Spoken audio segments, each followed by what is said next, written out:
ഞാൻ കുറേ ആയി ബ്രോസ്റ്റ് ഉണ്ടാക്കണം എന്ന് വിചാരിക്കുന്നു. ഭയങ്കര ഇഷ്ടമാണ് ഞങ്ങൾക്ക് എല്ലാവർക്കും ബ്രോസ്റ്റ്. അപ്പം പിന്നെ ഇന്നൊരു ബ്രോസ്റ്റ് തന്നെ ഉണ്ടാക്കാമെന്ന് വിചാരിച്ചു. അപ്പം ബ്രോസ്റ്റ് ഞാൻ എങ്ങനെ ഉണ്ടാക്കുന്നതെന്നുള്ള ചെറിയൊരു വീഡിയോ ആണിത്. അപ്പോൾ ഞാൻ കുറച്ച് പാലെടുത്തൊരു പാത്രത്തിലേക്ക് ഒഴിച്ചിട്ടുണ്ട്. അതിലേക്ക് നമ്മൾ ചെറിയ നാരങ്ങയുടെ ആ ജ്യൂസ് ഒഴിച്ചിട്ടുണ്ട്. അതിനുശേഷം കുറച്ച് കുരുമുളക് പൊടിയും കുറച്ച് ഉപ്പും ആഡ് ചെയ്തിട്ട് നന്നായി മിക്സ് ചെയ്തു. പിന്നെ നമ്മൾ കഴുകി വെച്ചിരിക്കുന്ന ചിക്കൻ അതിനകത്തേക്കിട്ട് ഡിപ്പ് ചെയ്ത് നന്നായി വെച്ചു. എന്നിട്ട് അതിന് ശേഷം നമ്മൾ മുട്ട പൊട്ടിച്ചൊഴിച്ചു. അത് നമ്മളെ ക്വാണ്ടിറ്റിക്ക് അനുസരിച്ച് മുട്ട എടുക്കാം കേട്ടോ.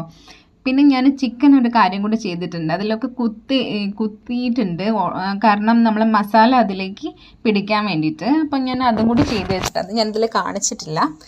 അപ്പോൾ അതിലേക്ക് പിന്നെ നമ്മൾ മസാലകളൊക്കെ ആഡ് ചെയ്തു. മഞ്ഞൾപ്പൊടി, മുളക് പൊടി, മല്ലിപ്പൊടി, പിന്നെ ഗരം മസാല, പിന്നെ ചിക്കൻ മസാല, പിന്നെ കുറച്ച് മൈദ ആഡ് ചെയ്തു. നന്നായി കുഴച്ച് വെച്ചു. ഇനി ഇത് കുറച്ച് നേരം, അതായത് ഇഞ്ചിയുടെ പേസ്റ്റ് ആഡ് ചെയ്തു കേട്ടോ, മറന്നുപോയതാണ് ഞാൻ ഫസ്റ്റ് പറയാൻ. അപ്പം ഞാൻ അതും കൂടി ആഡ് ചെയ്ത് നല്ലപോലെ കുഴച്ചിട്ട് ഒരു 1 hour മാറ്റി വെച്ചു. 1 hourന് ശേഷം ഞാൻ കുറച്ചൊരു പാത്രത്തിലേക്ക് ഞാനൊരു കുറച്ച് കോൺഫ്ലവർ ആണെങ്കിലും മതി.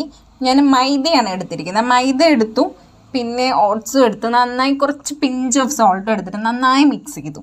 അതിന് ശേഷം നമ്മുടെ ഈ ഒരു മസാലയോട് കൂടിയുള്ള നമ്മളെ ചിക്കൻ ഇതിലേക്ക് ഇട്ടിട്ട് പൊരിച്ചെടുത്തു. അപ്പോൾ നമ്മളെ ബ്രോസ്റ്റ് റെഡി ആവാൻ പോവാണ്. ഫസ്റ്റ് ടൈമാണ് ഞാൻ ഉണ്ടാക്കുന്നത്, അതുകൊണ്ട് കുറച്ച് ക്വാണ്ടിറ്റിയിലാണ് ഉണ്ടാക്കിയിട്ടുള്ളത്. കാരണം നന്നാവുമെന്ന് അറിയില്ലല്ലോ. അപ്പോൾ ബ്രോസ്റ്റ് അടിപൊളിയായിട്ടുണ്ടായിരുന്നു കേട്ടോ. അഹിമനൊക്കെ ഭയങ്കരമായിട്ട് ഇഷ്ടപ്പെട്ടു. നല്ല ക്രിസ്പി ആയിരുന്നു. അപ്പോൾ നല്ല ടേസ്റ്റ് ഉണ്ടായിരുന്നു. അപ്പോൾ എല്ലാവരും ഒന്ന് ട്രൈ ചെയ്ത് നോക്കൂ കേട്ടോ. ഇങ്ങനെ ഞാൻ ഫസ്റ്റ് ടൈമാണ് ട്രൈ ചെയ്യുന്നത്, അതുകൊണ്ട് തന്നെ എനിക്ക് ഭയങ്കരമായിട്ട് ഇഷ്ടപ്പെട്ടു കേട്ടോ. അഹിമനൊക്കെ സൂപ്പർ എന്ന് പറഞ്ഞാൽ. Okay, by.